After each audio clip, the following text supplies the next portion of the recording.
Ryan Knows Tech has left the building on Friday. Walking out with Kenan. There he is. It's a beautiful Friday. Leaving hell. How are you doing? How you doing? Good. How you doing? Well, that's weird. My neighbors are having a party in my front yard, and I wasn't even invited. Oh yeah. Absolutely beautiful. Okay, so it is 8:11 according to my microwave, and I'm gonna head over to Kenan's for a little bit. It's a nice day, actually. I don't know how much I filmed. I don't really remember filming much today. I don't know. I've kind of been out of it. Spent, again, most of the day out here, which was awesome. I actually mowed my third and final job this year. 1 being there, 2 being here at home, and 3 being over here. So now that's all cut, which is great. The wind has really picked up. I don't know. I just rode back from downtown and the wind was awful coming back. And now I get out here and it's not bad. I don't get that. Bikers, you understand. It doesn't feel bad, but it is. It sucks. So I'm still happy with this. Definitely. I didn't do any more leaves today. So tomorrow's supposed to rain the whole day. We're projected to get like 0.75 inches of rain, 3/4 of an inch. Just what we need. Actually, I don't really care. It's spring, we need the rain. But it could have come Sunday, because tomorrow, you know, I have to go take my driver's test at 8:30 or 45, but I have to be there 15 minutes early. And of course, I'm going to do it in my car, and it's going to get wet. Too bad. Check that out there. You can hear the birds now. We're starting to get some buds on these trees. This is one of my favorite times of year, because it's all progress. You know what I'm saying? Anything that happens in the weather, with the exception of a couple early mishaps in really early spring, is good. You know, it gets warmer every day, the overnight lows get warmer. Back here, it's not as bad as I thought, actually. A couple leaves, well, a lot in this corner, because they all blow there. Gotta turn that light off before I leave, gotta remember that. My mom spent a lot of the day out here getting this tiny little garden ready. That means pulling all of the dead stuff and the leaves out of it. So it's about half done. Then we've got to plant this back up. Looks like I need some grass seed down there. Nothing but work, but I don't mind doing it because it makes things look better. Speaking of looking bad, look at this.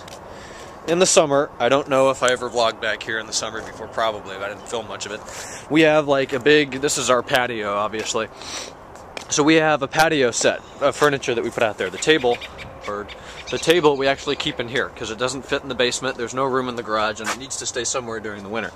So it goes here. Then there's an umbrella holder made of cast iron that goes where that white spot is, and then 4 chairs that go around that. Well, look how that has preserved the bricks how they're supposed to be. So that means this is all dirt, and it doesn't come off with the regular hose on your house. So I'll show you what we're going to have to use. Yeah, buddy.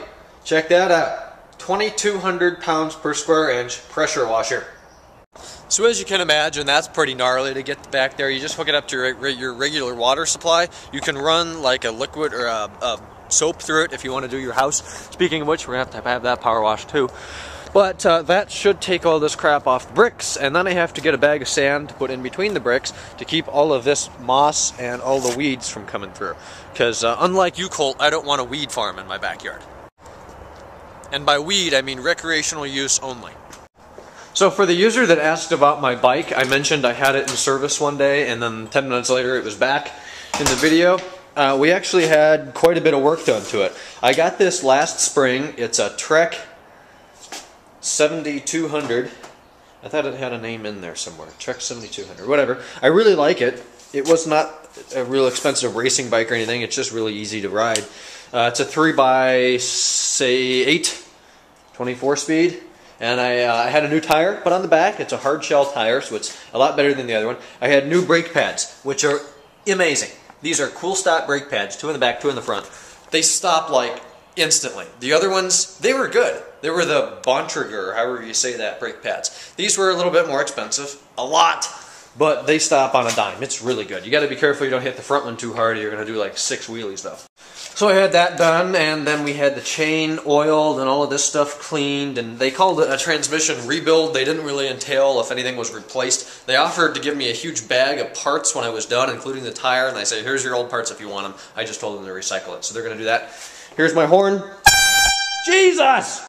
And there's my speedometer, and there's a light, and here's a bell, and there's my horn. Shit! So that got my bike all ready for this year's season. In the past 3 years, Kenan at the KRVR on Twitter and on YouTube have done about 5,510 miles. Yeah, it's been great. It actually has. My old bike, I had a Trek Navigator 300. We did probably 2,500 or about 2,500 miles on that, and then the rest of it has been done on this guy. Maybe 3,000 on the other one. But I really like this bike. They made the transmission really smooth. It shifts a lot quicker than quicker than it did before. It's just a more pleasurable experience to drive. So I finally put a timer on these lights when Kenan was here yesterday, which I didn't film. And this one appeared. Oh, look how dirty that window is. Crap! You gotta clean those windows out here too. I forgot about that in the spring. Anyways, we got that light working. Kenan knows what a pain it is to come out and fix it. It's a really hard process. You have to pull the light out, shake it, and put it back in the ground. There's 5 of those lights that we put in several years ago just to light the house up artfully when we redid this landscaping in like 2006 or 7. And as you can see, they kind of need to be repositioned. Like this one over here, this bush definitely needs to be cut back. That one's shining on the wrong part of the house. All of this is doing is lighting up the spouting. Yeah, so there's more work. I love spring, but the work that comes with it between all of the yard stuff and the landscaping and cleaning, everything, it's so much work. And I know a lot of you guys just think, oh, you're BSing it. No. You know, I'm the guy, I'm the man of the house now, you know what I'm saying? So I gotta do all this crap now, and it sucks. Good news is, once it's done, you can enjoy summer and just do the easy stuff, like cutting grass once a week, and, yeah. Let's see if any of you guys can answer this. I was thinking, a lot of new cars, most new, nicer cars, have like rear-facing cameras in the back of the car, so when you put it in reverse, even Lamborghini Gallardos and Odysseys and stuff have it. They put it, you know, somewhere over here, and when you throw it in reverse, you get a picture of what's behind you. I know the BMW 7 Series is even more awesome than that, and they've got cameras up here in the fenders, so when you go up and you're trying to make a blind right or left turn, you can turn those cameras on and see what's coming. But I was wondering about the backup camera. Are you allowed to use that during a maneuverability test? I don't have one, it does me no good, but if you did, that would make it really easy.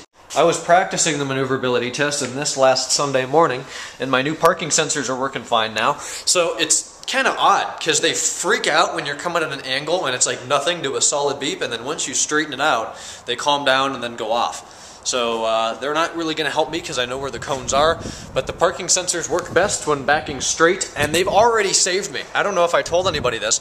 When I was filming the video on how to install them, I left my tripod in the garage, and when I was backing in, it started to beep. I'm like, oh really? They're malfunctioning. So I stopped and got out, and there's my tripod behind the car. So they already saved me from running over my Italian tripod. Then I went to Kenan's, laid on the deck, came back, edited this, and in the future, I'm gonna go to bed. Pick up the phone, Kenan. It's Taylor Disco. Bitch, you gotta go.